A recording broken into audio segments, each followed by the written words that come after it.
To face the ballot box. He's had something to do that no Lib Dem leader has done since Nick Clegg last more than 2 years. Meet the new leader of the Liberal Democrats. Having lost out last year, Sir Ed Davey won decisively today, but he knows a much harder battle awaits, turning his party into winners too. Can you make the Lib Dems relevant again? I'd like to do elections. Having defeated his rival Layla Moran by nearly 2-1, he has a clear mandate. But what is his prescription for restoring the party's flagging fortunes? We have to wake up and smell the coffee.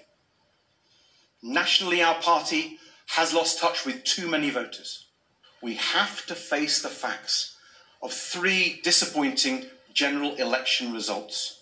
The last decade has been a roller coaster for the Liberal Democrats. In 2010, they won 57 seats and went into coalition with the Conservatives.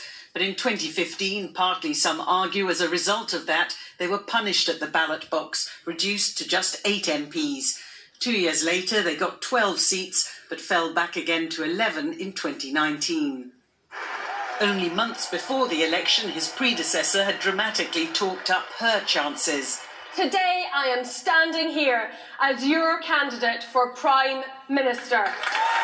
There were other mistakes too, says this former leader, but it's the government that now needs holding to account. We've had a period of disorganisation, of chaos and confusion, both in the lead-up to Brexit and then subsequently in the management of the pandemic. And I think people do expect governments to be competent, and this one isn't. Getting a hearing won't be easy, but if anyone can, the Lib Dems believe it's Ed Davey. Libby Vina, News at 10, Westminster. And finally, the British Museum began welcoming back visitors today, as well as social distancing rules.